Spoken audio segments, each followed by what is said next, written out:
Masechet Gitin, daf Lamed Het Amoud Bet, on va commencer par Lamed Het Amoud Aleph, à la 11e ligne. Amar Rav Shemen bar Abba mar Rabbi Yochanan, ou Amar Rav Shaman bar Abba Amar Rabbi Yochanan. Alors Rav Shemen bar Abba nous enseigne au nom de Rabbi Yochanan la halakha suivante. Eved Shebarach mibet Asurim Yatsa la Herut. Velo od ela shekofin et rabo vekotev lo get shihrur. On est toujours dans la sugia du Eved Kenaani, un juif qui était propriétaire d'un Eved Kenaani. Il était initialement goy et le juif l'a acheté en tant qu'esclave. Ce Eved Kenaani, comme on l'avait déjà dit en préambule, il a un double statut. Premièrement, il appartient au juif qui est son propriétaire, donc c'est comme un objet qui appartient à son propriétaire. Deuxièmement, il a un statut halachique, lequel il n'est pas considéré comme un converti total au judaïsme, mais il n'est plus goy, il est entre les deux. Il n'est plus goy, il n'est pas encore juif. Il a fait d'ailleurs la mila et la tevila, la circoncision et l'immersion dans le mikvé, mais pas dans le but d'une conversion au judaïsme, mais dans le but d'une conversion à la avdout, d'être le Eved Kenaani d'un juif. Et ça lui donne le statut comme celui d'une femme juive, pas totalement. Il a les mitzvot de la femme juive, mais il ne peut pas épouser une juive. Si c'est une shifha kenaanite, elle ne peut pas épouser un juif. Une femme juive peut épouser un juif, mais une shifha kenaanite ne peut pas épouser un juif. Et pourtant, elle a les mitzvot comme celle d'une femme. Donc, elle a les mitzvot de la femme, mais n'a pas le statut de la femme juive complètement. Elle n'est plus goya, elle n'est pas encore juive. Si jamais elle était libérée, avec un get shehrur, c'est-à-dire que son maître libère le Eved Kenaani ou la Shifha Kenaanite, désormais, quand ils obtiennent leur liberté, ils deviennent automatiquement juifs. Maintenant, la question se pose dans le cas suivant, qui est un cas complexe. Complexe pourquoi? Parce que nous allons voir qu'il y a différents éléments qui vont rentrer en jeu. Nous avions déjà appris qu'un Eved Kenaani qui a été pris en captivité par un goy, il y a eu des soldats ennemis qui ont pris en otage l'esclave cananéen qui appartenait aux Juifs. Et maintenant, il y a eu quelqu'un qui l'a racheté. Il y a un Juif qui l'a racheté. Quel sera le digne de ce Eved Kenaani désormais? Alors, on avait vu une mahloket entre Hachamim et Rashbag. Selon Rashbag, c'est plus facile à retenir. Rashbag dit, eh bien, ce Eved Kenaani restera Eved. Dans tous les cas de figure, il restera Eved. De qui? Du premier ou du deuxième? On avait vu que ça dépendait selon Abaye, selon Rava. Selon Abaye, du premier, parce que Abaye dit que la Mishnah parle l'ifnei yehush. Le propriétaire n'avait pas encore désespéré, il n'a pas abandonné, il n'a pas fait yehush. Il avait toujours espoir de le retrouver. Tandis que Rava dit que la Mishnah parle d'un propriétaire qui a fait yehush. Il a perdu espoir de récupérer son Eved Kenaani. Alors, Rashbag, Rabban Shimon Gamliel qui dit Ben Kach ou Ben Kach ishtabed, dans tous les cas de figure, il restera Eved. Un Eved de qui? Un Eved du premier ou un Eved du deuxième? Alors, selon Abaye, il restera Eved du premier. Selon Rava, selon Abaye, il restera Eved du premier, même selon Rava, il restera Eved du premier.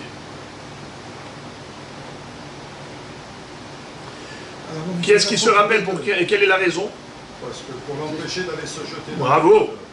Pour ne pas qu'il s'habitue, les Avadim Kenaanim, à aller se jeter entre les mains des preneurs d'otages pour se libérer de leurs propriétaires. On leur dit, vous n'allez pas atteindre votre objectif.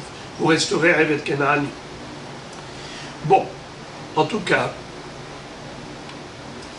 la question maintenant se pose dans un cas plus complexe. Excusez-moi, j'ai oublié dans la révision de rappeler l'opinion de Hachamim. Hachamim disait que un Eved Kenaani qui a été pris en otage et ensuite racheté par un autre juif, tout dépend de l'intention de ce juif. S'il avait racheté dans l'objectif de le soumettre comme Eved, soit au premier Adon, soit lui-même, eh bien il restera Eved.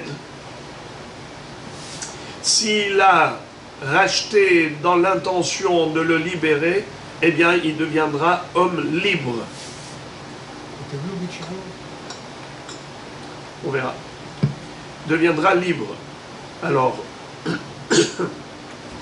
si on parle de l'Ifnei Yehush, ou on parle de Ahar Yehush, en fonction de cela, si on parle de l'Ifnei Yehush, alors en effet, le Adon va devoir écrire un Get Shehrour.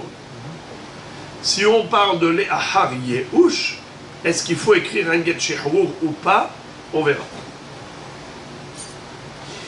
On verra, c'est immédiatement le sujet. J'ai envie de ne pas vous laisser dans le suspense, car vous êtes trop sympa. Alors je vais vous dire d'emblée ce qu'on va apprendre plus tard. On va voir ici une mahloket entre Rabbi Yohanan et Shmuel. Qu'en est-il d'un Eved Kenaani qui n'a plus de propriétaire? C'est-à-dire, le Eved Kenaani a été mafkir son Eved. Il a abandonné. S'il a abandonné, il n'a plus de propriétaire. Ou bien comme dans le cas de Yehush, il a fait Yehush. Donc il n'y a plus de propriétaire. Quel est le statut d'un tel Eved Kenaani qui n'a plus de propriétaire? Alors, on avait dit qu'il y avait deux volets, deux aspects. L'aspect pécuniaire et l'aspect spirituel. Sur le plan pécuniaire, il n'a plus de propriétaire, donc ça y est, il est dans sa propriété à lui-même. Il est maître de lui-même, puisqu'il n'a plus d'autre maître. Son maître l'a abandonné. Il a été mafkir auto. Mais qu'en est-il de son statut spirituel? À savoir, est-ce que maintenant c'est devenu un juif? Est-ce qu'il peut épouser une juive? Non. Est-ce qu'il a les 613 mitzvot comme un juif? Mahloket. Selon Shmuel, en effet, Hamafkir et Avdo yatsa la hirut, ve'eno tzarich afilu get shehrour. Il n'a même pas besoin de lui écrire un acte d'affranchissement, de libération. Car étant donné qu'il est libre, il n'a plus de propriétaire, eh bien automatiquement il n'a plus le statut de Eved Kenaani. Ça va de soi. C'est-à-dire qu'il est devenu juif automatiquement. Donc pour Shmuel, le statut de juif est lié à la propriété. C'est indissociable. Ça veut dire que le statut de Eved Kenaani dépend du statut de la propriété. S'il est soumis à quelqu'un, c'est-à-dire qu'il appartient à un homme, alors automatiquement il a un statut de Eved Kenaani. Le statut spirituel est dépendant du statut financier. Ha-be-ha-talia. Ça dépend de ça. Par contre, Rabbi Yohanan va nous dire que ce sont deux choses séparables. Figurez-vous, il coupe le cheveu en deux. Et il dit, Certes, le Hadon l'a abandonné. Certes, sur le plan financier, il n'appartient plus à son ex-propriétaire. C'est vrai. Son maître ne pourra plus le vendre. Son maître ne pourra plus le soumettre à l'esclavage. Il ne lui appartient plus. Il a été mafkir. Mais tout de même, cet homme, au niveau statutaire, il n'a pas encore le statut de Ben Israël. Il ne peut pas épouser une juive et il n'a pas les 613 mitzvot, il a juste les mitzvot d'une femme comme avant. Qu'est-ce qui va lui changer? Le statut, c'est-à-dire devenir désormais juif à part entière, comme un vrai converti au judaïsme, c'est le get shihrur. Et d'où on apprend, les amis, que pour libérer un Eved Kenaani, il faut un get shihrur. Qui est-ce qui peut me rappeler? Non, je vous parle de la Torah. Je parle de culture générale, les amis. Votre culture générale. D'où apprend-on qu'un Eved Kenaani obtient sa liberté par le biais d'un get shihrur? On l'apprend du get de la femme. C'est exact, la comparaison. Mais je voudrais vous demander maintenant, puisque vous avez si bien répondu, où est-ce que nous voyons que la Torah compare le Eved Kenaani à la femme, pour dire que de la même façon, une femme peut être répudiée, divorcée par le biais d'un get, ainsi le Eved Kenaani peut être libéré par le biais d'un get shihrur. Vous l'avez bien dit, mais quelle est la référence? La Torah. Mais où dans la Torah? C'est-à-dire, par quel passouk? Il y a cette milchama, ils vont le pris prisonnier. Non, ça c'est déjà votre logique, elle est belle, mais elle n'est pas juste. Alors, la référence, c'est une Gezerah Shava. On retrouve le même mot à propos de la femme, et on retrouve le même mot à propos de la Shifha Kenaanit. À propos de la femme, il est écrit Vekatavla Sefer Keritut, Venatan Beyada, Veshileha mi Beto. C'est-à-dire, la Torah dit, il va lui écrire un get. Le mot là figure à propos du get. Et on retrouve le mot là à propos de la Shifha Kenaanit. Ohufsha Lonitan la. La Torah dit, elle n'a pas été libérée. Qu'est-ce qu'a écrit le mot là? Là. Gezerah Shabbat. Pourquoi la Torah a écrit le mot là dans les deux sujets? Pour créer une analogie, pour créer un vase communicant entre les deux sujets. Pour dire que de la même façon qu'une femme peut être répudiée par un get, ainsi un Eved peut être libéré par un get. Ok, alors maintenant, moi je vous l'ai dit en préambule, que Rabbi Yochanan coupe le cheveu en deux, contrairement à Shmuel, qui lui dit que c'est indissociable, la propriété d'ordre financier et le statut de Eved Kenaani sont deux éléments d'un même ensemble, du même ensemble. C'est-à-dire, s'il appartient à un maître, alors il est Eved Kenaani. S'il est Eved Kenaani, alors il a les mitzvot d'une femme et il a l'interdiction de se marier avec une juive. Mais si il n'appartient plus à son propriétaire, parce que son propriétaire l'a abandonné, ou la fille est ouche, même s'il ne lui a pas donné un get shihrur, il n'a plus de maître. Et s'il n'a plus de maître, automatiquement il est lui-même le maître de lui-même. Et automatiquement il est libre. Et s'il est libre, alors il est juif. Et donc il a toutes les mitzvot. Il peut se marier avec une juive. Il n'a pas besoin de get shihrur. Alors que Rabbi Yochanan nous dit que malgré tout, même si le Hadon ne peut plus l'asservir, car sur le plan de la propriété, il n'est plus son propriétaire, c'est vrai, mais personne ne lui a encore retiré la tare, le statut de Eved Kenaani sur le plan spirituel. Il ne pourra pas épouser une femme juive et il n'a pas encore les 613 mitzvot tant qu'il n'a pas reçu le get shihrur, car ce sont deux choses différentes. La soumission à son maître pour travailler en tant qu'esclave, il n'est plus esclave. Mais pour pouvoir avoir le statut d'un juif, il faut qu'il ait eu officiellement le get shihrur. C'est ça qui peut lui donner le statut d'un juif. Alors, chez la femme, la notion d'acquisition chez la femme, elle n'est que sur le plan halachique.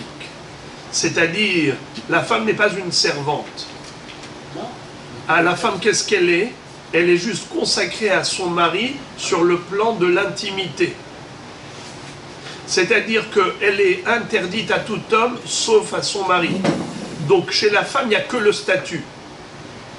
Il n'y a que le statut. Il n'y a pas d'aspect financier. Chez l'esclave, il y a deux choses. Il y a le travail et le statut. Le travail, il est esclave. Sa main-d'œuvre appartient à son maître. Lui-même, il appartient à son maître. Il peut même le revendre, son maître. Alors qu'un mari ne peut pas vendre sa femme. Donc, il n'y a pas d'acquisition. Il n'y a pas de notion de propriété. N'est-ce pas? Chez la femme. Il n'y a que le statut. Chez le Eved Kenaani, à part le fait qu'il appartienne à son maître financièrement parlant, il peut le faire travailler, il peut le vendre. À part cela, il y a le statut spirituel. Il a l'interdiction de se marier avec une juive. Il a les mitzvot comme celle d'une femme. Il n'a pas les mitzvot comme celle d'un autre. Ce sont deux aspects, deux volets. Alors, est-ce que ces deux volets sont intrinsèquement liés? C'est ce que pense Shmuel qu'en effet, ce sont deux volets inséparables, et dès que le moment où il y a la coupure du cordon ombilical avec son maître, automatiquement il obtient le statut de juif. Rabbi Hanan dit rien à voir. Il y a le côté financier, il y a le côté statutaire. Ce sont deux choses différentes. Même si son maître l'a abandonné, même si son maître a fait Yehush, en effet il n'est plus l'esclave de son maître.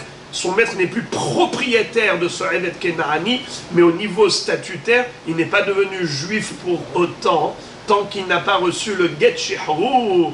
Ce n'est que le Get Shihrur qui va lui donner le statut de juif selon Rabbi Yochanan.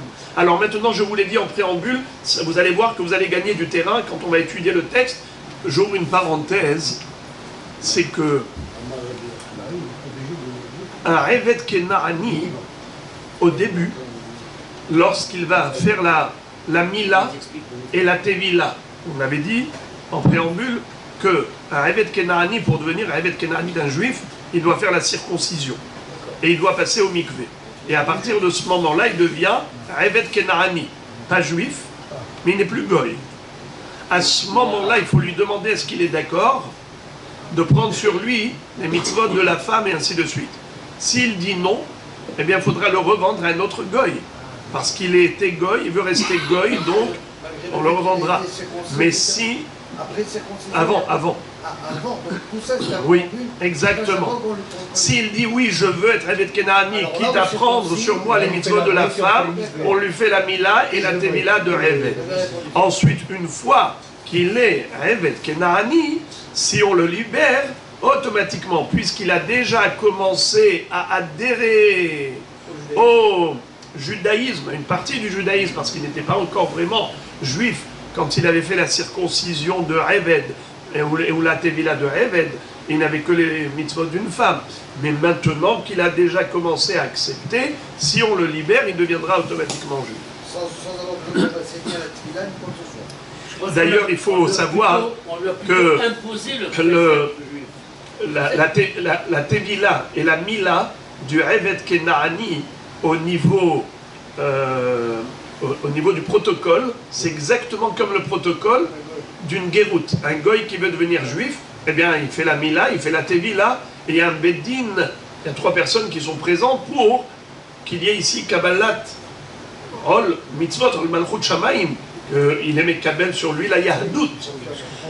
Imaginons, Rabotai, le Eved Kenaani qui se joue et qui se moque de son maître. Son maître, il est amené au mikvé pour devenir son Eved Kenaani. Lui, qu'est-ce qu'il fait? Dès qu'il plonge, il y a les 3 nœuds, il dit je plonge, et il dit pour devenir juif à part entière, j'adhère au judaïsme. Et après ça, hop, il ressort juif. Son maître ne sera jamais maître. celui qui a payé pour l'acheter, Mskin, son argent est perdu. Pourquoi? Parce que le Evet Kenaani n'a jamais été Evet Kenaani. Il était goy, il est devenu juif. Un juif ne peut pas devenir Evet Kenaani. Il s'est bien moqué de lui. Il s'est payé de sa tête dans le mikvé. Alors qu'est-ce qu'il faut faire? Ça marche. Oui, ça marche. Comment il faut faire pour ne pas perdre son argent? Il faut qu'il lui mette la main sur la tête. Au moment du trempage au mikvé, l'immersion, c'est lui qui lui trempe la tête au mikvé. C'est-à-dire que, en fait, c'est pour dire, ce n'est pas une tevila qui est arbitraire, c'est une tevila que moi je suis matbilotra. C'est en tant que maître que je te trempe au mikvé. C'est pas toi en tant qu'homme libre qui va te tremper au mikvé. C'est moi qui l'ai trempé au mikvé. Et dans ce cas-là, ça l'empêche de s'échapper et de fuir son maître. Bon, tout cela, les amis, c'était une introduction et on commence le travail. Amar Rav Shemen bar Abba, Amar Rabbi Yochanan. העבד שברח מבית האסורים יצא לחירות ולא עוד אלא שכופין את רבו וכותב לו גט שחרור. C'est-à-dire, Rabbi Yochanan nous dit que si jamais un Eved Kenaani était pris en captivité, comme nous l'avions appris dans la Mishnah, et il n'a pas été racheté par un autre juif qui a fait Pidyon Shvuim, comme on a parlé dans la Mishnah. Ici, on parle d'un cas différent. Ce Eved Kenaani qui était pris en otage, il a fui la prison. Rabbi Yochanan nous dit dans ce cas, il y a deux halachot. Premièrement, il est libre. Deuxièmement, il faut obliger son maître à lui écrire un get shehrur. Pourquoi? Étant donné que maintenant cet homme-là n'appartient plus financièrement à son maître, il est libre. Et maintenant il va circuler dans la nature, mais qu'est-ce qu'il est spirituellement parlant?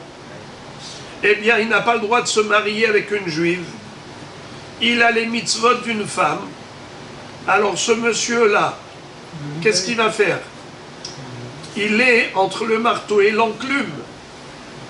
On impose à son maître de lui écrire un get shehrur. Et c'est comme ça que, en lui écrivant un acte d'affranchissement, il va le libérer totalement. Il deviendra juif, et c'est comme ça que ce Eved Kenaani, non seulement que financièrement il n'appartient plus à son maître, mais même au niveau statutaire, il est devenu juif à part entière grâce au get shehrur de son maître. La Gemara va adresser une objection à Rabbi Yochanan à partir de notre Mishnah. Tnan Rashbag Omer Ben Kach ou Ben Kach Ishtabed Ve'amar Rabba bar bar Hana amar Rabbi Yochanan Kol makom sheshana Rashbag bemishnatenu halacha kemoto chutz mi'arev ve'tzaidan ur'aya acharona. La Gemara va poser immédiatement une autocontradiction de Rabbi Yochanan.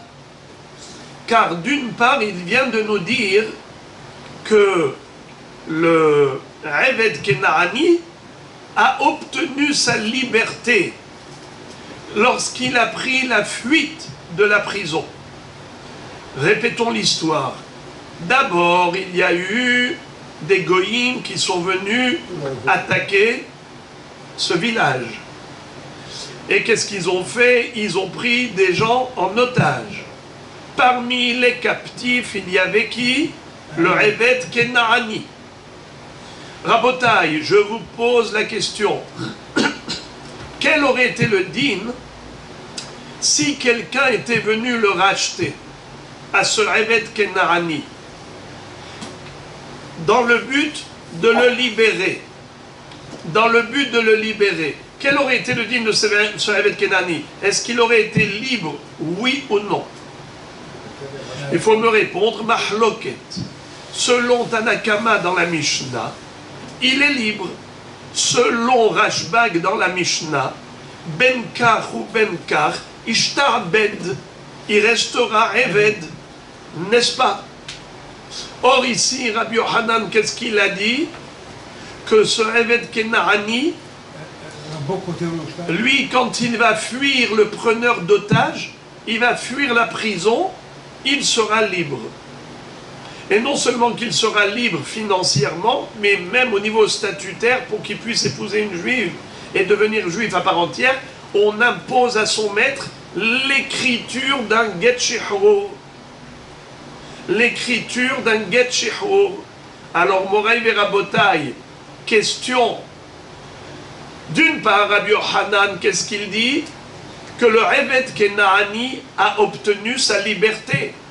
Pourtant, le même Rabbi Yohanan a dit que de manière générale, la halakha elle est toujours comme Rashbag. Dans tout le chasse, dans toutes les Mishnayot où vous verrez une mahloket entre Rashbag et Hachamim, la halakha elle est comme Rashbag. À l'exception de 3 halachot, de 3 mahloket, entre Rabban Shimon Gamliel et Hachamim, où cette fois-ci on dit que la halakha est comme Hachamim et pas comme Rashbag. C'est quoi ces 3 sujets? Le sujet du Harev, le sujet de Tsaïdan, on parlait là-bas d'un guet, on verra plus tard dans le Dafarim Dalet. Tsaïdan, c'est une ville, et le sujet de Re'aya Harona, c'est à propos des Re'ayot, il y a 2 mahlokot là-bas à propos de la Re'aya, en Rashbag et Hachamim, une première et une deuxième. Rabbi Yohanan dit que la halakha là-bas elle est comme Hachamim, dans la deuxième mahloket, entre Rashbag et Hachamim à propos de la Re'aya. C'est ce qu'on appelle Re'aya Harona. Je ne vais pas prendre le temps d'expliquer ces 3 sujets, de Harev, de Tsaïdan et de Re'aya Harona, car ça nous prendrait tout le temps. Or, ce n'est pas le sujet d'aujourd'hui. C'est juste les exceptions.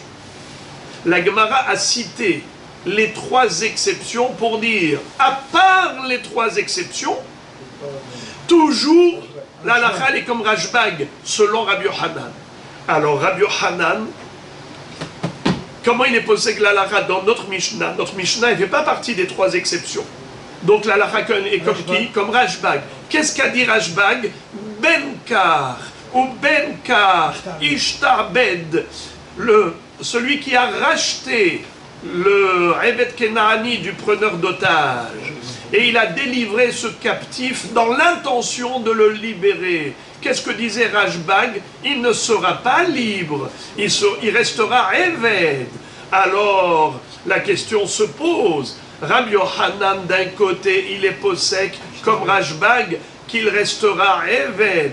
Alors, comment il a pu dire d'autre part que si le Eved Kenani a fui la prison, quand il était pris en otage, il a fui la prison, il a acquis sa liberté, il a obtenu sa liberté. Mais comment il a pu obtenir sa liberté? Pourtant Rashbag a dit Benkar ou Benkar Ishtabed. Alors Rabbi Yohanan se contredit. Et la Gemara ouvre une parenthèse très intéressante. Elle va dire, selon la mahloket de Abaye et de Rava qu'on avait vu dans le daf précédent, on peut en effet répondre. D'après Abaye, on a une réponse. Mais selon Rava, il n'y a pas de réponse. La question est en vigueur. Alors il faut trouver une réponse par rapport à Rava. Regardez l'analyse. Bishlama le Abaye, Mokila le Hay lifne Yehush, ve Hay le Achar Yehush. Abaye, il peut tirer son épingle du jeu très facilement. Et il va dire comme ça. Qu'est-ce qui se rappelle? Comment Abaye avait établi notre Mishnah? Lifne Yehush ou Achar Yehush? Bravo! Abaye avait dit que notre Mishnah parlait de Lifne Yehush. Alors lui, Abaye, il va te dire Rabbi Yochanan, dans l'histoire du Eved Kenaani qui s'est enfui, il parle de l'Ehar Yehush. Alors il n'y a pas de question. Rashbag, quand est-ce qu'il dit que Benkar ou Benkar Ishtabed, le Eved Kenaani restera Eved, c'est seulement si le propriétaire n'a pas fait Yehush, il ne l'a pas abandonné, donc il est encore son Eved. Tandis que le Eved Kenaani qui a pris la fuite de la prison, son Adon a fait Yehush. Et comme son Adon a fait Yehush, voilà pourquoi il a acquis sa liberté. Selon Abaye, la réponse est facile. Et là, les Rava, mais d'après Rava, la question est forte. Et là, les Rava de Amar le Ahar Yehush, Kashia, des Rabbi Yochanan, des Rabbi Yochanan. Rava qui avait dit que la Mishnah parlait de quel cas? De avant ou après Yehush? Après Yehush. Alors là, tu n'as pas de réponse. Pourquoi? Parce que la Mishnah parle de l'Ehar Yehush, Rabbi Yochanan parle de l'Ehar Yehush, et pourtant dans la Mishnah, qu'est-ce qu'il a dit Rashbag? Benkar ou Benkar, Ishtabed, il restera Eved. Et Rabbi Yochanan dit que toujours la halakha est comme qui? Comme Rashbag. Alors pourquoi Rabbi Yochanan lui-même a dit que si le Eved Kenaani a pris la fuite de la prison, quand il était pris en otage, ce captif s'est enfui, eh bien il a acquis sa liberté. Yatsa la Herut. Comment Yatsa la Herut? On devrait dire Benkar ou Benkar Ishtabed. Réponse. Amar lecha Rava. Rava peut te répondre ainsi. Tama mai mishum de Hizkiya boreach sha'ane hashta liktala masar nafshe apule apil nafshe le gayasot. C'est très joli comme réponse. C'est du miel. Rava dit comme ça. Il dit, rappelle-toi l'explication que je t'ai donnée pour Rashbag. Pourquoi Rashbag disait Benkar ou Benkar Ishtabed? Le racheteur, celui qui l'a racheté dans l'intention de l'asservir ou dans l'intention de l'affranchir. Dans tous les cas de figure, il restera esclave. Ishtabed. Ribono shel olam. Mais pour quelle raison il sera Eved, mais il a racheté pour le libérer? Qui est-ce qui se souvient quelle en était la raison d'après Rava? Hizkiya. Hizkiya avait donné la raison. C'est quoi la raison? De peur que chaque Eved Kenaani qui cherchera à échapper à son maître, il va aller se jeter entre les mains des preneurs d'otages. Dès qu'il va voir des attaquants qui assiègent la ville, il va lever le drapeau blanc, il va se jeter entre les mains du preneur d'otages, il va dire « Vas-y, vas-y, prends-moi en otage. Comme ça, j'ai une chance que quelqu'un me rachète et ensuite je vais me libérer. Mon maître, il va faire Yehush, superbe, je suis libre, comme le vent. » Alors, pour ne pas qu'il y ait de motivation comme celle-là, afin que les Eved Kenaani n'aient pas de telle motivation, qu'ils sachent bien qu'ils ne vont pas atteindre leur objectif de fuir leur maître, car finalement ce sera un retour à l'expéditeur, alors ils ne vont pas jouer à ce jeu-là. Ça, c'était la raison de Rashbag qui a dit Benkar ou Benkar Ishtabed, même si celui qui l'a racheté dans le but de le libérer, il ne sera pas libéré, afin de ne pas inciter des autres Eved Kenaani à jouer à ce mauvais jeu. Eh bien, Moraï Berabota, la Gemara dit, en l'occurrence, il n'y a pas de crainte.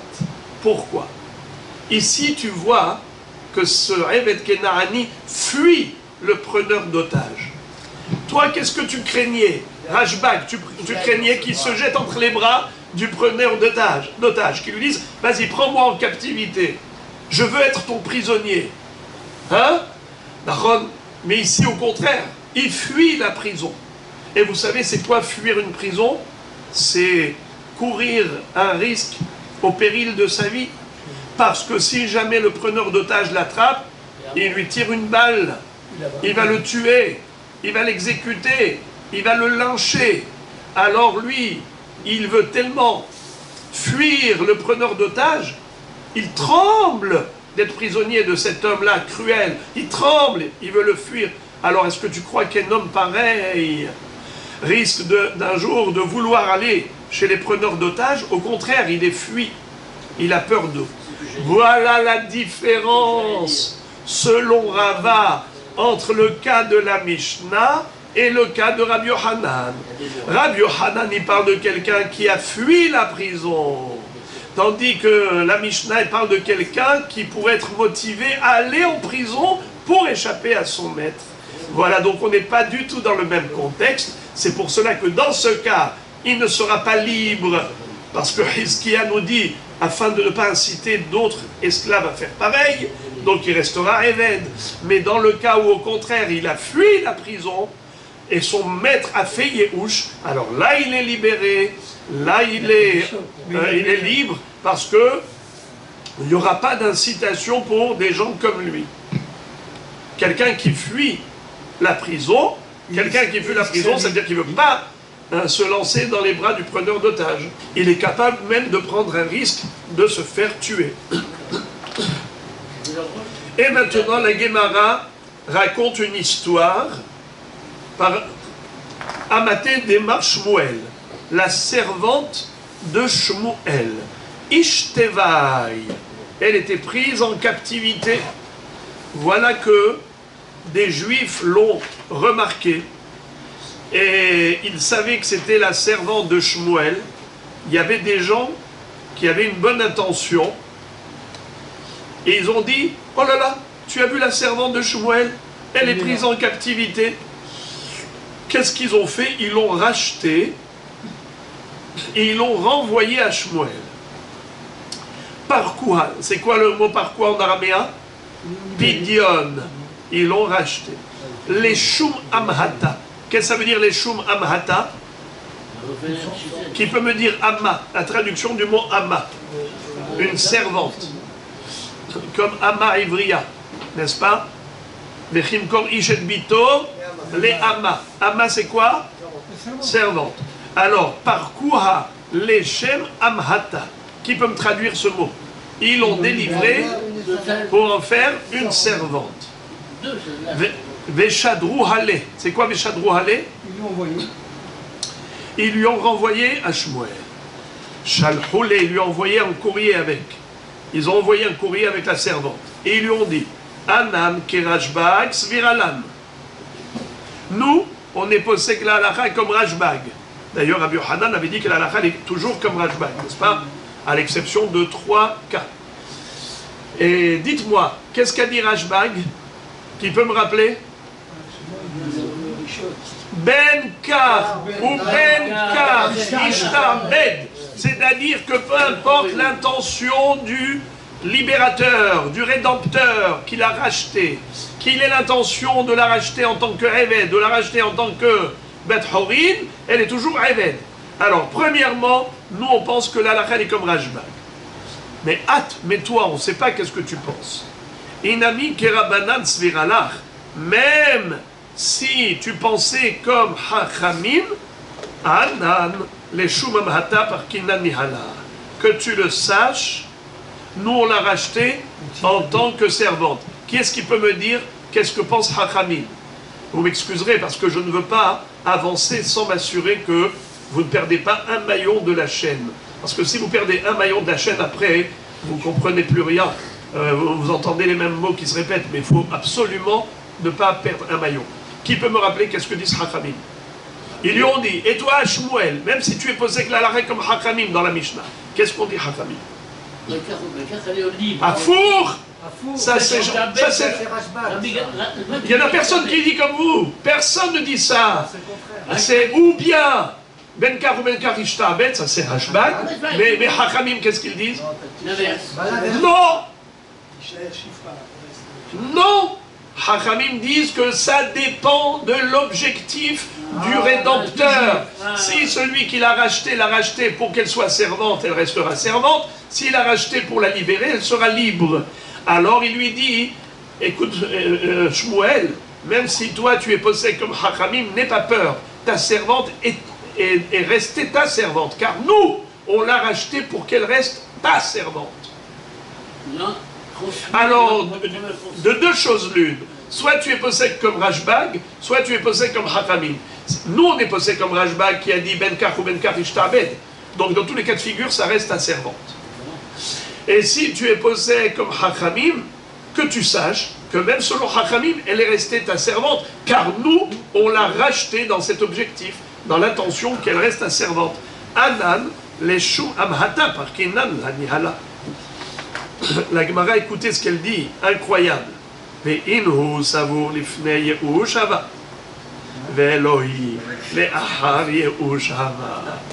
Eux avaient cru que Shmuel n'avait pas fait Yehush.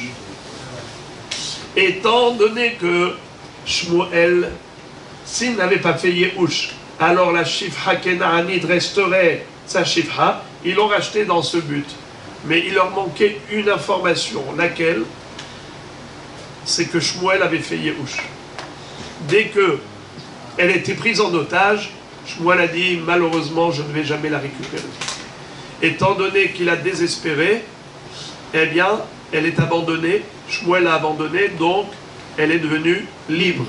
Et mieux que ça, regardez, et c'est là que j'arrive à ce que je vous avais dit en introduction, où Shmuel, l'homme, ibaya de ishtabudé l'homme ishtabedba, et la geta de heruta namilo atzrecha. Écoutez bien, Shmuel a dit, non seulement qu'elle est libre et je ne peux pas la servir, mais même au niveau statutaire, elle est devenue juive, elle n'a même pas besoin de mon get shehrur.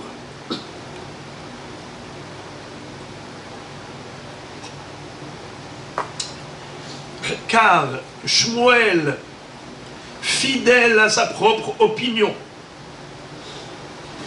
un Adon, c'est un jeu de mots, un Adon qui abandonne sa Shifra, automatiquement, elle est non seulement libérée, affranchie sur le plan de la main-d'œuvre, elle n'a plus besoin de travailler comme esclave, mais même au niveau du statut, elle a le statut d'une femme juive. Contrairement à qui? Rabbi Yohanan. Qu'est-ce qu'il avait dit Rabbi Yohanan? Que le Eved Kenani ou la Shifra Kenani, même si le maître a abandonné, il faut tout de même écrire un get shihrur.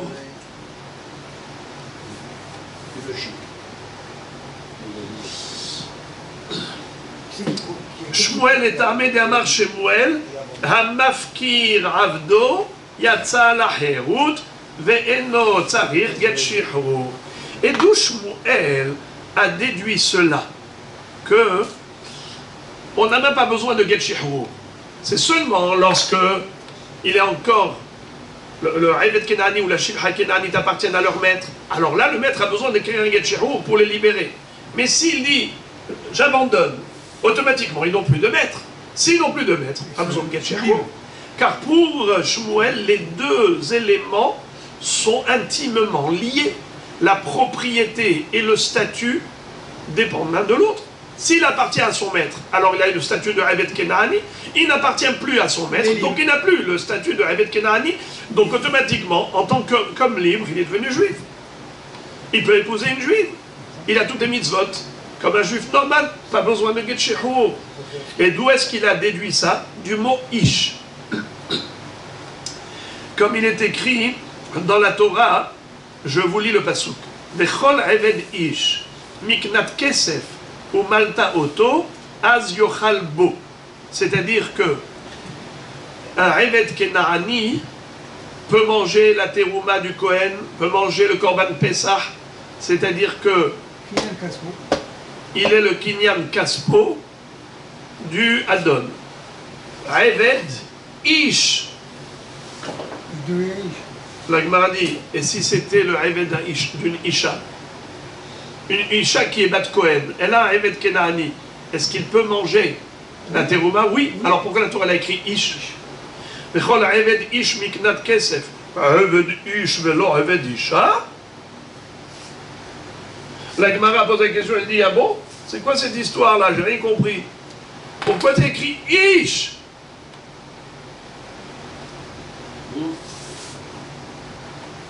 אלא העבד שיש לו רשות לרבו עליו קרוי עבד, שאין לרבו רשות עליו אינו קרוי עבד. Qu'est-ce que ça veut dire? La Torah veut enseigner par le mot ish. Eved ish. Un Eved qui a un propriétaire. Qu'il soit ish ou isha, ça ne change rien. Ish, ça veut dire propriétaire. Tant qu'il a un propriétaire, alors il s'appelle Eved. Eved ish. Tant qu'il y a un ish, il y a un Eved. Il n'y a plus de ish, il n'y a plus de Eved. Il est Eved ish. Le statut de Eved dépend du ish. S'il a un propriétaire, alors il s'appelle Eved. Et que veut dire Eved Kenaani? Eh bien, deux choses. Il appartient à son maître et il a un statut qui est celui qu'on connaît. Il a les mitzvot d'une femme juive, il n'a pas le droit de se marier avec une juive et ainsi de suite. Mais dès qu'il n'y a plus de ish, alors il n'est plus Eved. Alors c'est un juif à part entière. Voilà pourquoi Shemuel a dit non seulement que ma servante, elle est libre, je ne peux plus la servir, bien que avec toute votre bonne volonté, vous l'avez racheté en tant que Shifra Kenahanit, mais moi j'avais fait Yehush, et comme j'ai fait Yehush, c'est comme Efker, et comme il a dit Shmuel lui-même, qu'un maître qui a abandonné son Eved Kenahani, désormais il est libre, il n'a même pas besoin de Get Shehur. La Gemara raconte encore une histoire. Amaté de Rabbi Abba Bar Zutra, Ishtevai. Un jour, la servante cananéenne de Rabbi Abba Bar Zutra est tombée entre les mains de preneurs d'otages. Elle était en captivité par Kahaou Tarmuda'a Leshem Iteta. Il y a eu un goy qui l'a rachetée pour se marier avec elle. Shalhoule Ledide Iyaout Avdat Shadar la Gita de Heruta. Il y a eu des Hachamim qui ont envoyé un courrier à Rabbi Abba Bar Zutra et lui ont dit maintenant que le goy l'a racheté pour se marier avec elle, si tu veux bien faire, envoie-lui un get shehrur. La Gemara pose la question, elle dit Echidami, de quoi parle-t-on? Dans quel contexte on se trouvait? Idematsu parkela, la maligita de Heruta. Si il s'agit d'une femme dont on avait les moyens financiers pour pouvoir la racheter, alors autant la racheter, c'est-à-dire si le goy qui l'a acheté pour l'épouser est d'accord de la revendre. Il dit, moi je l'ai acheté pour l'épouser, mais vu le prix que vous me proposez pour me la racheter, je vous la vends. Et les Juifs, ils avaient les moyens financiers de la racheter. Alors autant qu'ils la rachètent. La Malik Gita de Heruta, pourquoi demander à ce pauvre Rabbi Abba de lui écrire un get shehrur? Et si le bonhomme ne veut pas la revendre, ils ne peuvent pas la racheter parce que le bonhomme ne dit pas du tout. Moi je l'ai rachetée pour l'épouser, elle me plaît, moi je ne vais pas la revendre, mais ils vont rigoler ou quoi? Alors dans ce cas-là, Kishadar la Gita de Heruta Mayhave, quel est l'intérêt de lui envoyer un get shehrur? On ne va qu'aggraver la situation et l'empirer. Pourquoi? Maintenant, elle n'est pas encore juive à 100%. N'est-ce pas? Elle n'est pas libre. Elle est juste un Shivra Kenahanit, elle a les mitzvot comme d'une femme, mais elle n'a pas encore le statut de juive complètement. Et elle est avec un goy qui l'a racheté, qu'est-ce que tu peux faire? Il ne veut pas la revendre. Qu'est-ce qu'on peut faire? On ne peut rien faire. Mais ça n'a certainement pas d'intérêt de lui envoyer un get shehrur, parce qu'en lui envoyant le get shehrur, elle va devenir juive. Complètement. Qui est marié à un goy. Alors qu'est-ce que tu as gagné? J'ai pas compris. Pourquoi on demande à Rabbi Abba de lui envoyer un get shehrur? Mais quel est l'intérêt? La Gemara donne une très belle réponse. Les olam des matsu parkela. Bémet, il s'agit du cas où le goy était d'accord de la revendre. וכיוון דמשדר להגיתה דחירותה, חבורי מחברי אהדדה ופרקלה. Qu'est-ce que ça veut dire? Écoutez bien.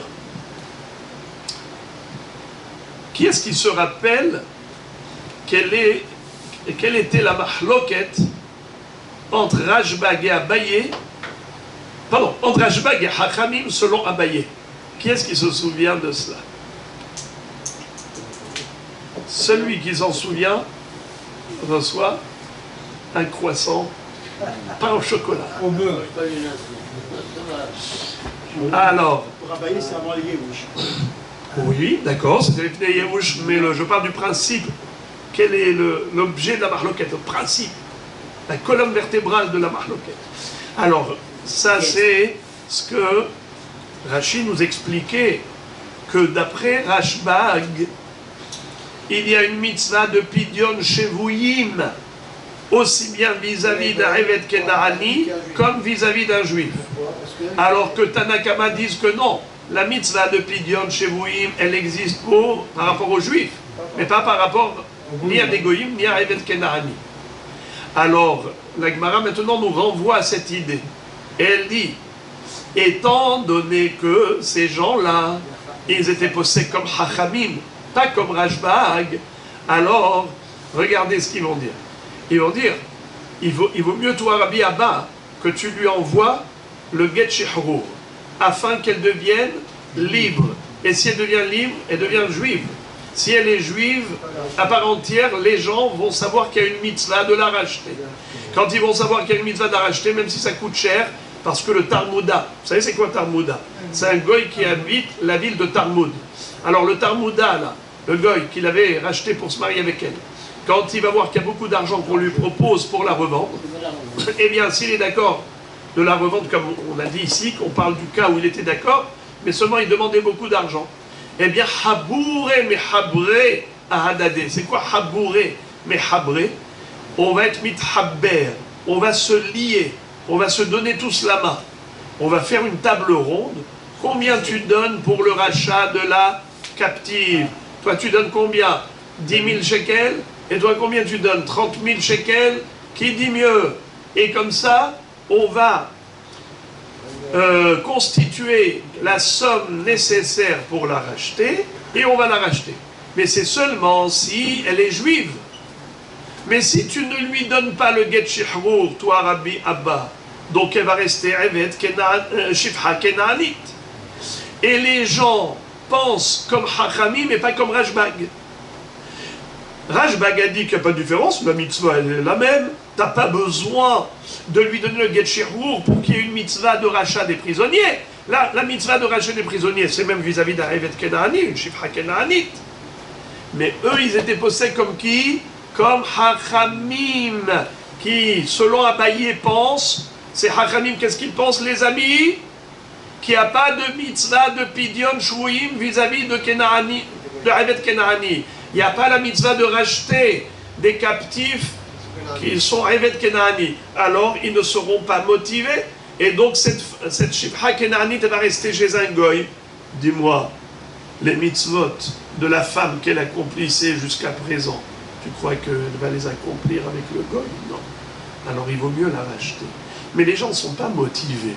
Parce qu'ils se disent, de toutes les façons, il n'y a pas de mitzvah de racheter un captif avec Kenahani, Shifra Kenahani. Ils ne vont pas être motivés. Mais si toi, Rabbi Abba, tu lui envoies le Get Shehrur, automatiquement elle va se convertir au judaïsme. Dès qu'elle sera convertie automatiquement au judaïsme, alors les gens vont sauter sur la mitzvah de Pidyon Shvuyim et ils vont s'organiser pour une table ronde et chacun va apporter sa pierre à l'édifice, sa contribution, et c'est comme ça qu'on va pouvoir la racheter. Voilà la première explication. Deuxième explication.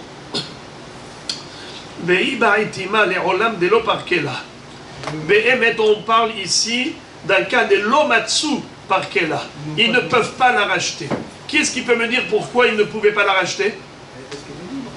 Hein? Parce que quoi?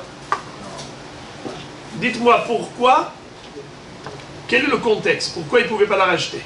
Et bien, Itima, selon la deuxième réponse, même si on dit qu'il ne pouvait pas la racheter, que veut dire la Gemara quand elle dit il ne pouvait pas la racheter? Non. C'est très simple. Bravo! Le goy n'était pas d'accord de la revendre. Le goy dit, moi je l'ai achetée parce qu'elle m'a plu, je veux me marier avec elle, pourquoi vous voulez que je vous la vende? Pas question.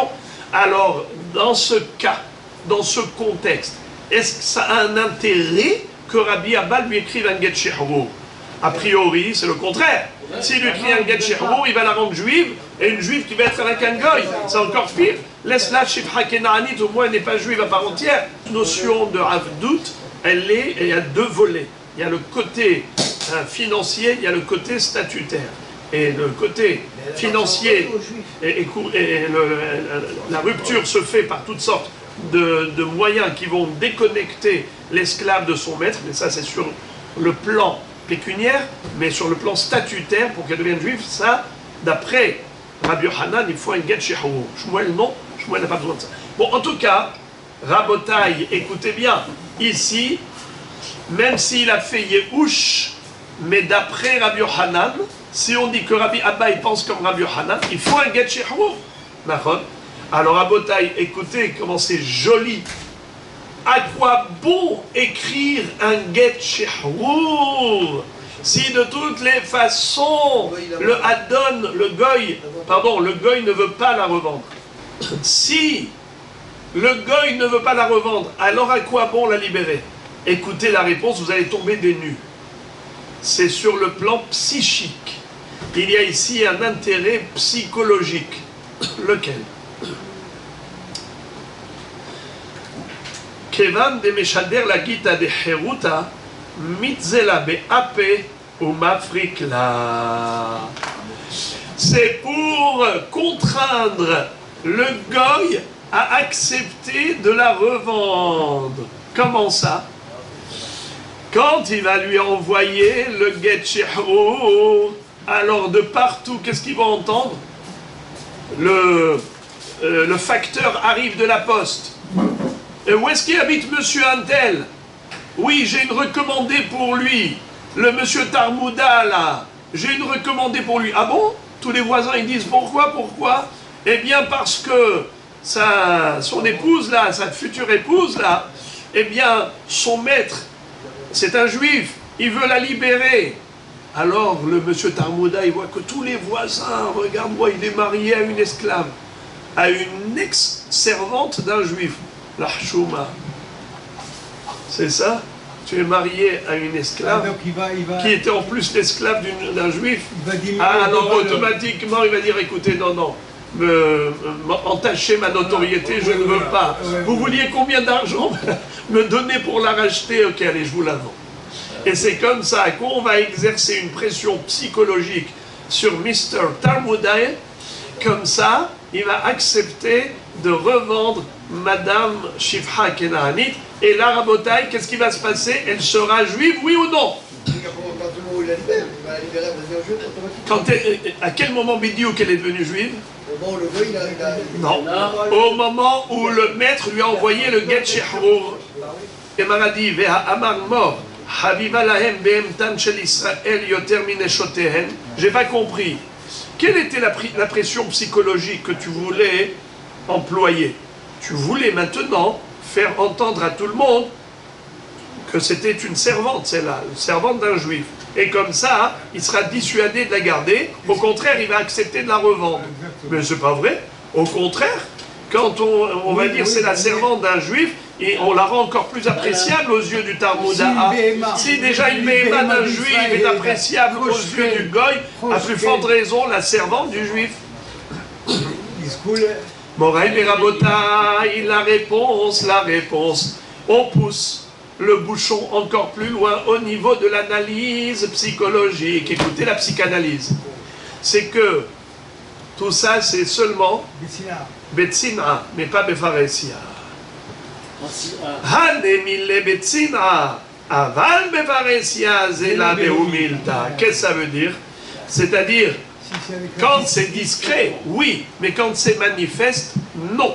C'est-à-dire, Si personne ne le sait que c'était une servante d'un juif, alors lui, Mr. Talmuda'a, il va s'accrocher à elle.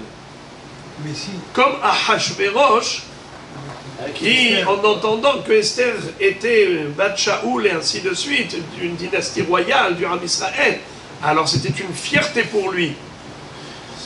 Tandis que, alors là, il ne va pas la lâcher.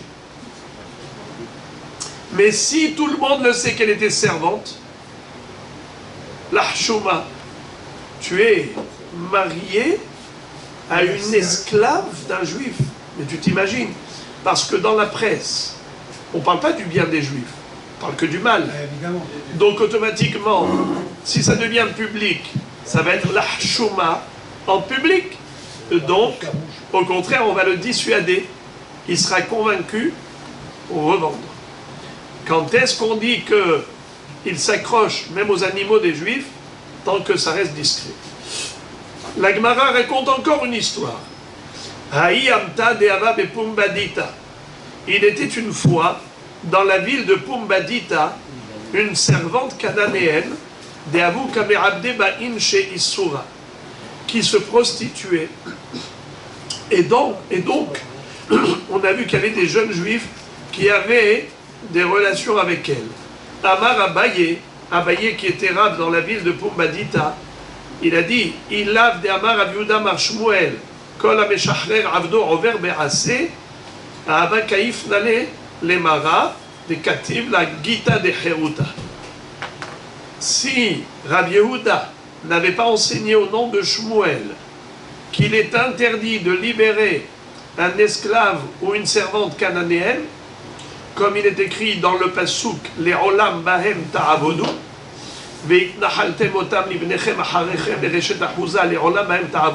c'est une mitzvah assez de ne pas libérer un esclave cananéen, il faut le retenir. Donc, s'il n'y avait pas une interdiction de libérer, j'aurais obligé le maître de cette servante de la libérer, afin d'arrêter la prostitution. Ravina Amar, qui a modé Rabbi Yehuda. Ravina dit, dans un cas pareil, Rabbi Yehuda est d'accord. Pourquoi? Mishum Milta de Isura. Ravina dit, dans un cas pareil, où il y a un problème de prostitution, des gens qui font des avérotes avec elle, dans ce cas-là, il est permis de libérer la servante. C'est permis. D'accord? L'interdiction, c'est lorsqu'il n'y a pas de raison. Mais lorsqu'il y a une raison, alors en effet, c'est permis. Rabotai, je peux vous donner dès à présent un hidouche du Ramban.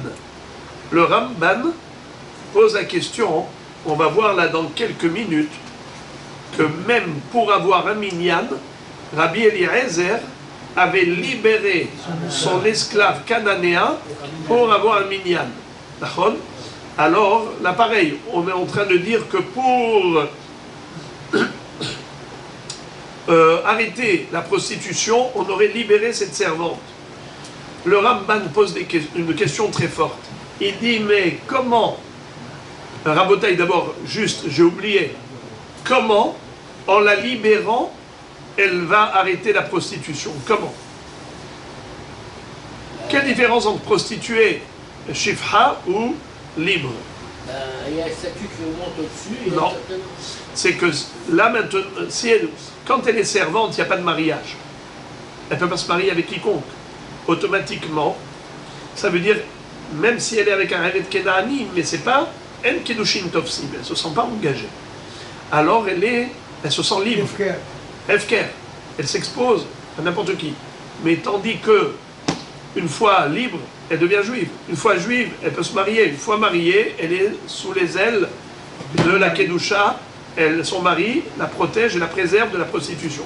C'est pour cela que Abaye a dit, j'aurais imposé à son mari de la libérer. Mais en tout cas, lui pense Abaye qu'on n'a pas le droit de la libérer transgresser une mitzvah assez de la Torah pour éviter une avéra de prostitution. On n'a pas le droit. Tu es en train de faire une avéra.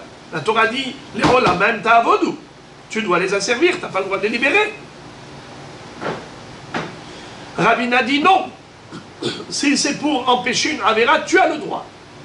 Le Ramban explique très joliment comment on peut avoir le droit de transgresser une mitzvah assez activement, de libérer la servante cananéenne pour empêcher une avéra, ou de libérer un esclave cananéen pour compléter le minyan, parce qu'il n'était que 9 à l'époque de Rabbi Eliezer. Ils ont complété le minyan avec le 10e, c'est qui? Le Eved Kenaani, qui a été libéré, qui est devenu juif. Mais tu fais une avéra de libérer.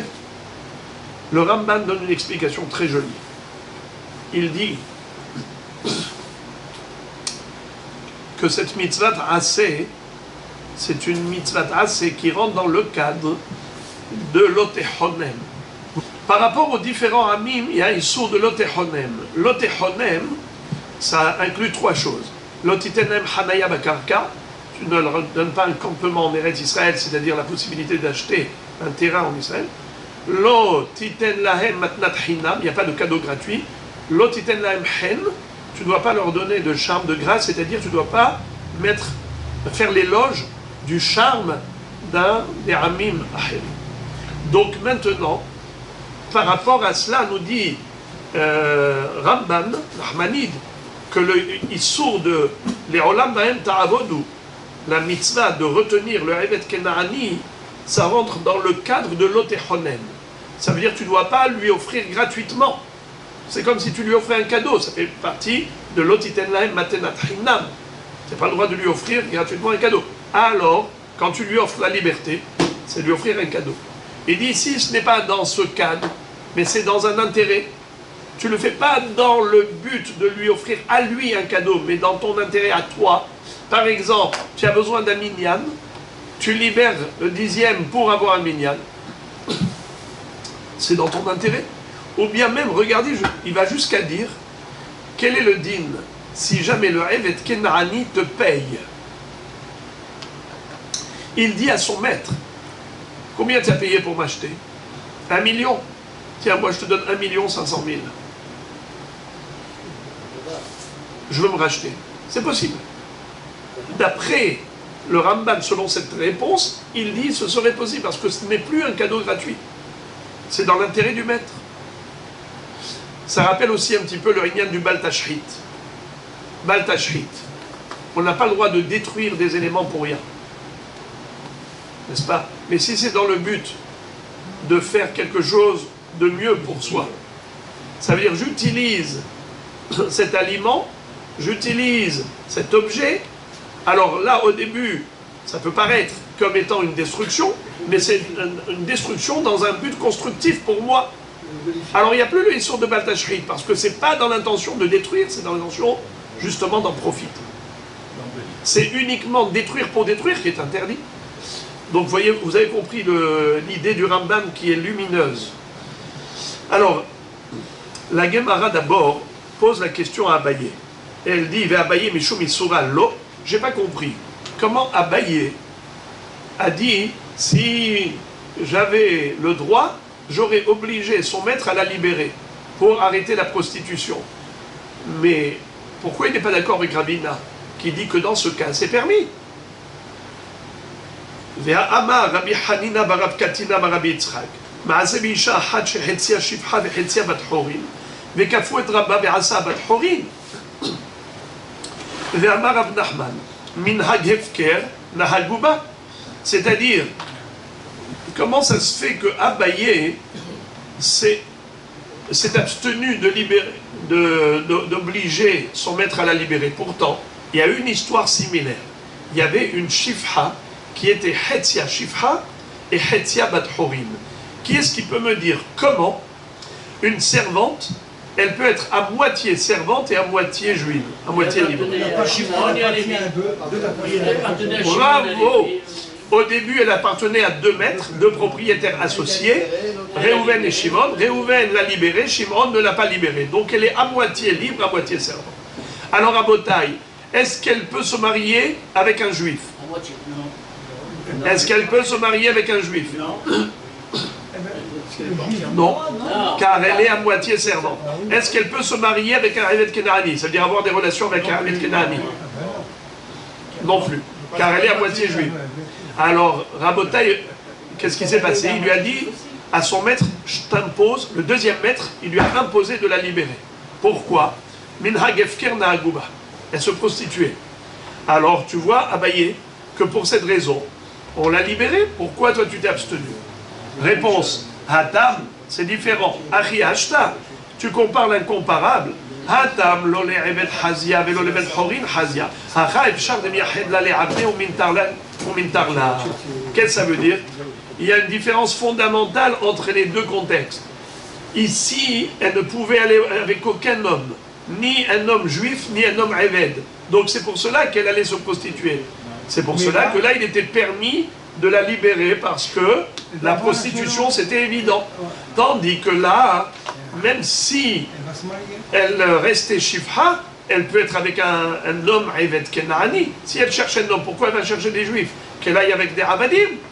Donc là, Abaye ne trouvait pas une raison valable pour obliger son maître à la libérer. Quand est-ce qu'en effet on a libéré parce qu'il n'y avait aucune solution, aucune issue? Elle pouvait aller ni avec un homme juif, ni avec un homme Eved. Alors là, en effet, même Abaye est d'accord que Mishum Issoura, c'est Mota. La Gemara va se focaliser sur cette halakha. Goufa. On dit Goufa quand on reprend un sujet qu'on a vu précédemment. Amar Rabbi Yehuda bar Shemuel, Kol ha-meshahrer avdo envers Bérassé. Shmuel nous a enseigné que toute personne propriétaire d'un esclave cananéen, s'il a libéré, il transgresse la mitzvah assez suivante. Shene Emar, Le'olam bahem ta'avodu. Comme la Torah nous dit, vous devrez les asservir définitivement. Métivé. Alors la Gemara pose la question de l'histoire que je vous ai racontée déjà. Ma'aseh Rabbi Eliezer, shenichnas bebet hakneset, velo matza asara, veshihrer et avdo veishlimo le'asara. La Gemara dit, pourtant Rabbi Eliezer, quand il est rentré à la synagogue, il n'a pas trouvé. Il n'a pas trouvé un dixième. Ils étaient 9 personnes, il manquait le dixième pour le minyan. Il a libéré son Eved, il a affranchi pour avoir un juif comme 10e personne pour la Tefila Betzibur. Pour l'avoir mitzvah. Alors la Gemara dit mitzvah sha'ane. Question, comment se fait-il qu'il a transgressé la mitzvah de nous, les olam ba'em ta'avodu? On a dit qu'il y a une interdiction de libérer. Comment lui il a transgressé l'interdiction de libérer? La Gemara répond, pour une mitzvah c'est permis. Et c'est là où le Ramban intervient. Il dit, comment pour une mitzvah c'est permis? Mais la Torah dit non.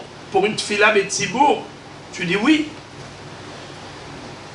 J'ouvre une parenthèse, juste pour vous dire que dans la Gemara Brachot, on a le même texte. Et là-bas c'est écrit mitzvah des rabbim sha'ane. C'est une mitzvah, pas pour une seule personne, c'est une mitzvah pour les 10 personnes. Tout le minyan va en profiter. Alors, c'est comme si on avait 2 mitzvot, mitzvah d'un côté, mitzvah de l'autre, laquelle qui pèse plus lourd. La mitzvah du rabbim, elle est plus forte qu'une mitzvah d'un particulier.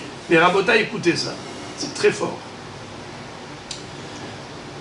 Là, le Ramban, c'est là qu'il pose la question, il dit, mais attends, Tfila Betzibur, c'est pas Minatora. Ne me dis pas que c'est plus fort que la mitzvah assez de l'Erolam Ba'em Ta'avodu. Ça, c'est une mitzvah de la Torah.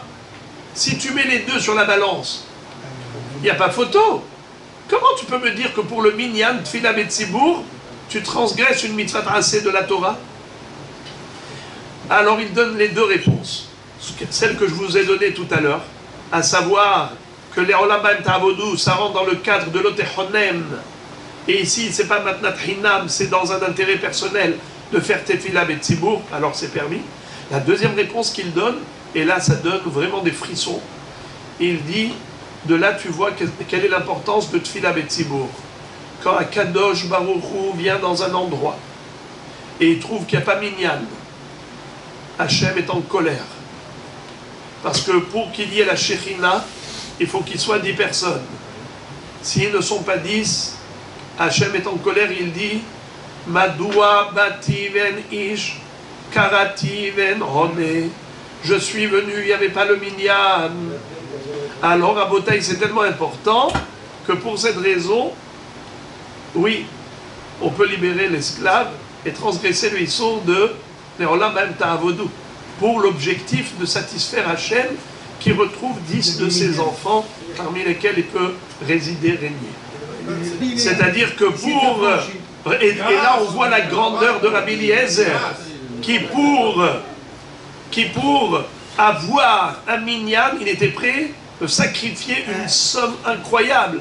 Le prix qu'il avait payé pour acheter ce Evet Kenaani, il a sacrifié pour la Tefila Betzibour. La Gemara nous dit que Be'emet, il y a une grande mahloket entre Rabbi Akiva et Rabbi Ishmael. Est-ce qu'on a le droit de libérer un esclave cananéen? Là, on vient de dire que c'est Assour. C'est ce qu'a dit Rabbi Yehuda au nom de Shmuel. Be'emet, Shmuel, il suit l'opinion de Rabbi Akiva. Aval, mais Rabbi Ishmael ne pense pas ainsi. Rabbi Ishmael dit qu'il n'y a même pas de Issour. Il n'y a aucune obligation de retenir le Evet Kenaani. Au contraire, c'est juste Reshut. Regardez. Tanoura Banan, Le'olam Bahem Ta'avodou, le Passouk nous dit que vous devez les asservir ad vitam aeternam, Reshut, dit vrai Rabbi Ishmael. C'est facultatif. Tu n'es pas obligé de les asservir. Tu as le droit de les asservir, nous dit Rabbi Ishmael. Rabbi Akiva Omer Chova. Rabbi Akiva dit c'est une obligation. Tu n'as pas le droit de les libérer. Tu as une obligation de les retenir, de les détenir. Une fois que tu es propriétaire, tu n'as pas le droit de les libérer. Alors, d'abord, la Gemara pose une question. Elle pose une question légitime. Vedilma Rabbi Eliezer Savarla Kemande Amar Reshut. Qui te dit que Rabbi Eliezer, il avait fait ce sacrifice pour avoir un minyan? C'est parce que c'est une mitzvah, c'est-à-dire qu'il avait le droit de le faire parce que c'est une mitzvah. Quelle mitzvah? Tefila Betzibour. Sous-entendu que si ce n'était pas pour la tefila, eh bien il ne l'aurait pas libéré. Pourquoi? Parce que c'est assourd. Eh bien, qui te dit que Rabbi Eliezer il pense que c'est assourd? Peut-être que Rabbi Eliezer il pense comme Rabbi Ishmael, qui dit que les Olam Bahem Ta'avodou, c'est pas une mitzvah ta'aseh, c'est un reshut. C'est pas une obligation. Les Olam Bahem Ta'avodou, c'est une autorisation de les asservir. Rabbi Akiva dit que c'est une obligation de les asservir. Une fois que tu es arrivé de Kenaani, tu n'as pas le droit de le libérer. Tu as l'obligation de le retenir. Selon Rabbi Ishmael, c'est pas du tout ça. Tu as le droit d'acheter un Evet Kenaani. Tu as le droit de la servir. Tu as le droit. Pourquoi tu aurais pu penser que c'est assourd? Parce que de quel Evet Kenaani on parle? De ceux... On parle des Umot Haolam. Bravo. On parle des Umot Haolam qui faisaient partie des Shiva Amim, les 7 peuples qui faisaient partie d'Eretz Israël. Nachon, à Kenaani, à Hiti, à Emori, à Périzé, à Ivosit. Nachon, tout cela. Quel était le din? Lo tehaye kol neshama. Le din c'était Lo tehaye kol neshama. Étant donné qu'au moment de la conquête d'Eretz Israël, on avait une mitzvah de Lo tehaye kol neshama, on aurait pu croire qu'il y a un issour d'avoir un Evet Kenaani. Et bien, émettre de quel Evet Kenaani on parle? Si en général, il y a un issour de Lo tehaye kol neshama, selon Rabbi Ishmael, Reshut, c'est un droit d'avoir un Evet Kenaani.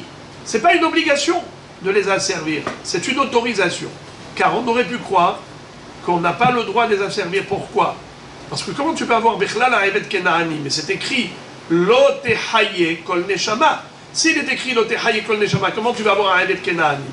Mais on parle d'un Eved Kenaani dont la maman était Kenaanite et le père était d'une autre nationalité. D'accord? Ou bien le père qui était Kenaani mais qui était ailleurs, même si la mère elle était d'ici, mais étant donné que lui il se trouvait ailleurs, il a donné naissance, ce père Kenaani, à cet enfant qui se trouvait à l'extérieur d'Eretz Israël. Donc il n'y a pas le din de l'Otehaye Kol Neshama. Alors c'est de cela qu'on parle. Les Olam Bahem Ta'avodu. Rabbi Ishmael nous dit que c'est moutar. Regardez comment Rachid dit. Lehatir echad mish'ar ummot, haba'al kenaanit, she'im mishiva ummot, ve'olid ben she'ata rashai niknoto be'eved. C'est-à-dire que la mère, elle est d'origine cananéenne, le père, il est d'une nationalité autre, donc il n'y a pas le din de l'ote haye kol neshama. La Torah te dit, bien que la mère, elle est cananéenne, tu peux acheter ce Eved Kenaani et la servir, les olam bahem ta'avodu. C'est moutar. Parce que tu aurais pu croire que c'est assourd d'avoir un tel Eved, parce que l'ote haye kol neshama. La Torah te dit, l'ote haye kol neshama, c'est quand le père et la mère sont Kenaanim. Mais lorsque le père il est de nationalité étrangère, il ne fait pas partie des Shiva Ummot qui habitaient en Canaan. Donc il n'y a pas le din de l'ote haye kol neshama. Alors ceux-là, tu peux les acheter comme esclaves. Donc ça, c'est juste une autorisation, ce n'est pas une obligation. Alors que Rabbi Akiva te dit, non, les olam bahem ta'avodu, mitzvah chova, tu n'as pas le droit de libérer. Alors peut-être que Rabbi Eliezer, pourquoi il a libéré son esclave pour compléter le minyan? Qui te dit que c'est par rapport à la mitzvah? Peut-être que c'est parce qu'il pense qu'il n'y a bichlal même pas de issour de libérer, parce qu'il pense comme Rabbi Ishmael qui a dit Reshut, et pas comme Rabbi Akiva qui a dit Chova. La Gemara répond, non, l'osal kadatar, ta question n'en est pas une. Detania be'edia, Rabbi Eliezer Omer, Chova. C'est écrit clairement dans une baraïta que Rabbi Eliezer, il pense comme Rabbi Akiva, que c'est une chova. C'est-à-dire, les olam bahem ta'avodu, c'est une obligation. Il y a une interdiction Malgré ça, une interdiction de libérer le Eved Kenaani. Malgré ça, il a libéré pour Tfila Betsibo.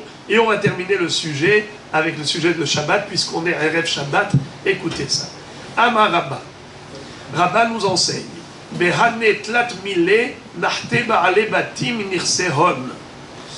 Il y a 3 chefs d'accusation à cause desquels les Baal et Batim, eh bien, ils font faillite. Quelles sont les 3 raisons pour lesquelles des gens riches peuvent devenir pauvres? C'est quoi les 3 avérotes? Premièrement, des mafke avdaïhu le heruta. Ils libèrent leurs esclaves cananéens. Eux, ils ont transgressé la mitzvah de l'Eolam Bahem Ta'avodu, à Kadosh Baruch Hu, allait les punir, et finalement, qu'est-ce qui allait se passer? Ils allaient justement faire faillite. Deuxièmement, Vedesaire Nirsayu Beshabta. Pendant Shabbat, ils allaient examiner leurs affaires. Ils faisaient le tour du champ pour voir qu'est-ce qu'il faut après Shabbat, qu'est-ce qu'il faut clôturer, qu'est-ce qu'il faut planter, qu'est-ce qu'il faut semer, ou bien ils parlaient des comptes et ainsi de suite. Alors tout cela, c'est assour, comme il est écrit, Mi metzo heftzecha vedaber davar. אם תשיב משבת רגליך, עשות חפציך ביום קודשי וקראת לשבת עונג, לקדוש השם מכובד וחיבתו מעשות דרכיך, ממצוא חפציך ודבר דבר. Troisième raison pourquoi ils font faillite, ודקבעס עודתיו בשבתה בעידן במדרשה. Eh bien parce que ils fixaient la Seouda la veille du Shabbat, pardon, la Seouda de Shabbat pendant la drasha. Le Rav était en train de donner une drasha au Beth Midrash. Et eux, qu'est-ce qu'ils faisaient à la maison? Rassemblement de tous les amis pour faire des séroudotes et festoyer. Tu ne peux pas le faire avant, tu ne peux pas le faire après, juste au moment de la dracha. Eh bien, à cause de ça, ils faisaient faillite. Hashem Yatzilenu. Troisième, alors ça y est, ça c'est la troisième raison. La Gemara raconte une histoire d'Amar Rabbi Hiya bar Abba mar Rabbi Yochanan. Une histoire. Shte mishpachot ayu birushalayim. Il y avait deux familles à Jérusalem. Ahad kav'as udata beshabta. Il y en a une qui a fixé sa seouda pendant Shabbat à l'heure de la dracha. Ve'ahad kav'as udata be'erev Shabbat u'shtehem ne'akeru. Et la deuxième famille à Jérusalem a fixé la seouda erev Shabbat. Rashi nous donne deux traductions. Que veut dire erev Shabbat? Est-ce que erev Shabbat c'est vendredi après-midi, vendredi dans la journée, ou bien est-ce que c'est vendredi soir, l'el Shabbat? Alors, regardez les deux pirouchis. Les deux familles, malheureusement, ont disparu. L'une à cause de cette avéra et l'autre à cause de cette avéra. Quelle est la avéra de fixer une seouda erev Shabbat? Alors, le premier pirouche de Rashi fait trembler. C'est que, il parle de l'el Shabbat vendredi soir. Eux, ils faisaient une seouda beaucoup plus importante le vendredi soir, beaucoup plus que le Shabbat midi.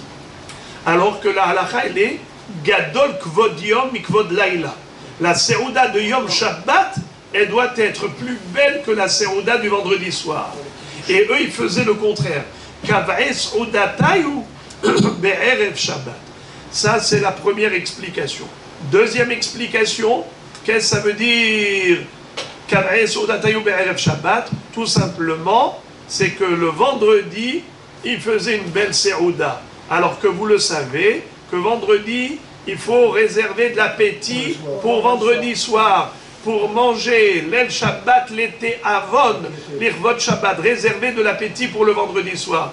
Mais si tu veux une très belle seouda, le vendredi, alors le vendredi soir tu arrives, tu n'as pas envie de manger. Ça c'est un manque de kavod pour le Shabbat.